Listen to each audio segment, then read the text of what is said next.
ఒక యాంత్రికమైన దీనికి వచ్చిన సందర్భం. ఇప్పుడు దీని విలువ ఈ తరాలకు, రాబోయే తరాలకు తెలియాలంటే గతం గురించి ఎప్పుడు స్మరించుకుంటూనే ఉండాలి.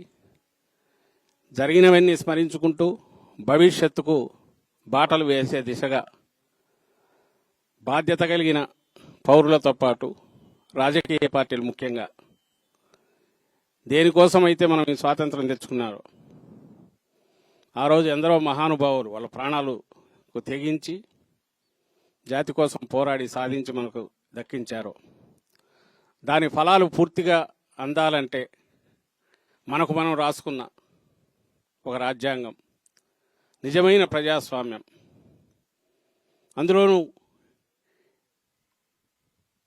దాదాపు ఇప్పుడు 140 కోట్లకు చేరుకున్న జనాభా,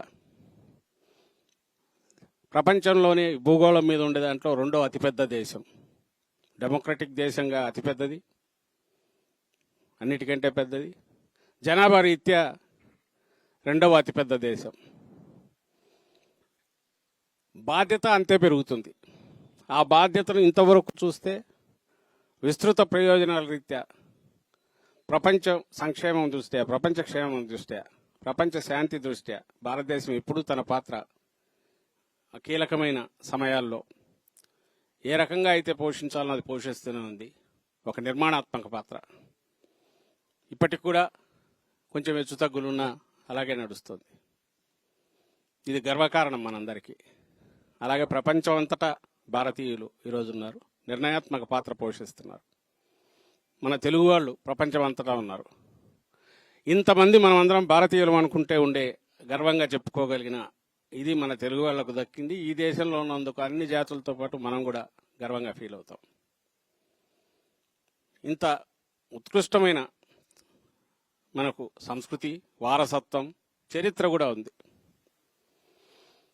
దీన్ని పరిరక్షించుకోవడం ఎంత ముఖ్యమో మొత్తం ప్రపంచ శాంతిలో అయినా, మన ఇరుగు పొరుగు దేశాల వీటితో అయినా ఒక పెద్దన్న పాత్ర పోషించి, కుటుంబ పెద్ద పాత్ర పోషించాల్సిన బాధ్యత కూడా మన మీద ఉంది. అది కూడా చాలా వరకు సక్రమంగానే చేస్తున్నాం అనేది మనకు హిస్టరీ చెప్తుంది, ఇప్పుడు జరుగుతున్న రోజులు కూడా చెప్తాయి. అలాగే ఏ రంగంలో చూసినా భారతీయులు ముందుకు వస్తున్నారు, ముందున్నాం, గర్వంగా తలగరేసుకొని చెప్పగలుగుతున్నాం. ఒకప్పుడు ఏదో హిందూ దేశంగా ఎక్కడో పిలుచుకునేవాళ్ళు, లేకుంటే సన్యాసులు మాత్రమే ఉండే దేశంగా అనేవాళ్ళు. ఈరోజు భారతదేశం అంటే అందరూ ఇటువైపు ఒక రకమైన సంభ్రమాశ్చర్యాలతో, ఒక స్ఫూర్తి కోసం ఇటువైపు చూస్తున్నారు. అటు సంస్కృతి దృష్ట్యా, వేలాది సంవత్సరాల సంస్కృతి దృష్ట్యా చూసినా, టెక్నాలజీ దృష్ట్యా చూసినా అన్నిట్లో ముందున్నాం. ఇప్పుడు నాకు అనిపిస్తున్నది మన ఇంటర్నల్, మన ఆరోగ్యం కాపాడుకోగలుగుతున్నామా లేదా అనేది. దేశంలో ఈరోజు ఏళ్లు గడిచే కొద్దీ, స్వాతంత్రం తర్వాత 88 దశాబ్దాలు అవుతున్న కొద్దీ ఇంకొక 20 ఏళ్ళలో 100 ఏళ్లకు రీచ్ అవుతాం.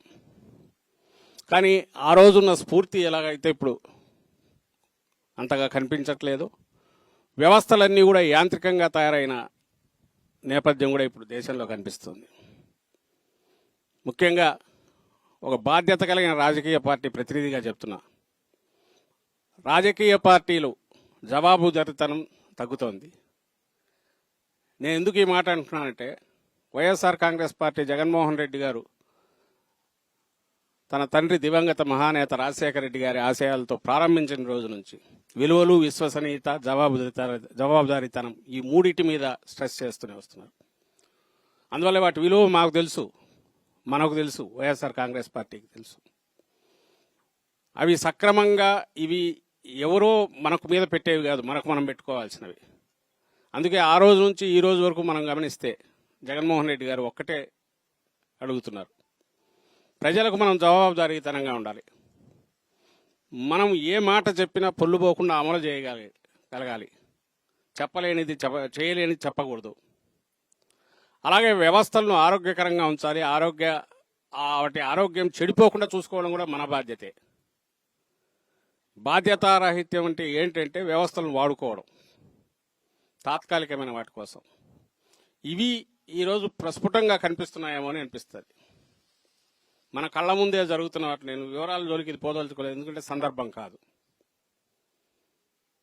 ఈ ఏడాది పైగా జరిగిన కాలంలోనే మనకు 2-3 కనిపిస్తాయి. ఏమైనా అడ్డగోలు హామీలు ఇవ్వచ్చు, అధికారంలోకి వచ్చు, తరచిన తర్వాత తూనా బొడ్డుని పక్కకు తోసేయచ్చు. జరుగుతున్నాయా లేదా? ఇక్కడే జరుగుతున్నాయి. అలాగే యంత్రాలను మేనేజ్ చేసి ఏమైనా తీసుకురావచ్చు అనే అభిప్రాయం దేశంలో బలపడింది. ఈవీఎంల విషయంలో చెప్తున్నా, ఆన్సర్ లేదు, తోసిపారేస్తున్నారు కానీ దానికి ఎవరు ఆన్సర్ ఇవ్వట్లే.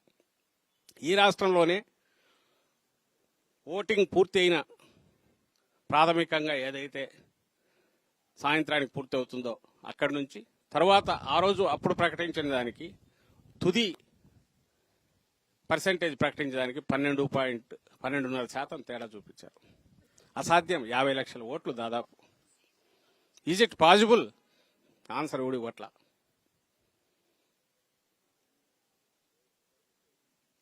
అలాగే నిన్నటికి నిన్న జరిగిన ఉప ఎన్నిక, చిన్న ఉప ఎన్నిక, 10,000 ఓట్లు, 2,000 మంది పోలీసులు, బూతులు 15, 2,000 మంది పోలీసులు, ఒక్క వైఎస్ఆర్సీపీ ఏజెంట్ కూడా లోపలికి రానివ్వాల. తలబడింటే ఏమయ్యేదో తెలియదు.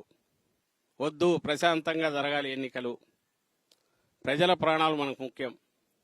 రెచ్చగొడితే ఎంతసేపు దూకితే వాళ్ళు అది ఏమైనా జరిగిండొచ్చు. అందుకే జగన్మోహన్ రెడ్డి గారు సంయమనంతో ఉండండి అన్నారు. ఏం జరిగింది? ఎంటైర్ పోలీసు వ్యవస్థ అక్కడ కూర్చుంది. నేను మిగిలిన మా వాదన తప్ప, ఆ వాదన తప్ప అనవసరం. కానీ మధ్యలో ఎవరైతే అంపైర్ రోల్ ప్లే చేయాలనో వాళ్ళ దగ్గరికి వెళ్ళి, అయ్యా ఒక ఏజెంట్ను లోపల రానివ్వలేదు, చెక్ చేయండి. అదేం మేము దాచిపెట్టేది కాదు, ఇంకోటి దాచిపెట్టేది కాదు. చెక్ చేసినట్టుగా జరగల. మీ దగ్గరే సీసీ కెమెరాల ఫుటేజ్ ఉంటుంది, తీసి చూడండి ఎవరున్నారో. మిగిలినవన్నీ వదిలేసినా గుడ్డిగా ఒక గుర్తు, 50% మహిళలు ఉండాలా, క్యూలలో ఉన్నారా? లోపల చూస్తే తెలుస్తుంది ఎవరు ఓట్లు వేస్తున్నారు. ఎక్కడ దొరుకుతుంది? సీసీ కెమెరాల ఫుటేజ్ తెలుస్తుంది. ఇప్పటి వరకు ఇన్కంబెంట్ ఎవరైతే జెడ్పీటీసీ ఉన్నారో వైఎస్ఆర్సీపీ, అక్కడ వైఎస్ఆర్సీపీ ఇంతవరకు హిస్టరీలో ఎప్పుడు కూడా ఓడిపోలేదు. సరే, ఓడిపోలేదు అనడానికి నువ్వు వేరే రీజన్స్ చెప్పొచ్చు, నేను వేరే చెప్పొచ్చు. కానీ ఇక్కడ జరిగిన దగ్గర అయితే సాక్ష్యాలు అక్కడ ఉన్నాయిగా. ఆ పార్టీ ఏజెంట్లు లేకుండా ఒక్క బూత్లో కూడా ఎన్నిక జరిగితే లోపలికి పోయి మాకు ఓటు వేసుకోవడానికి అలౌ చేయట్లేదంటుంటే పోలీసులు వీళ్ళని అడ్డగించి బయటికి దోసి లోపలైతే ఓటింగ్ జరిగితే ఇవన్నీ సీసీ కెమెరాలో నిక్షిప్తమైతే నీకు ఎంతసేపు పని? గంట సేపు ఓపెన్ చేసి సీసీ కెమెరాలు తెప్పించి చూస్తే అక్కడే కనపడుతుంది ఏం జరుగుతుంది. చేయలే పని. కనీసం న్యాయ వ్యవస్థ కోర్టు దగ్గరికి వెళ్తే ఇవి యాంత్రికంగా నేను తీసుకునే నిర్ణయాలు కాదు.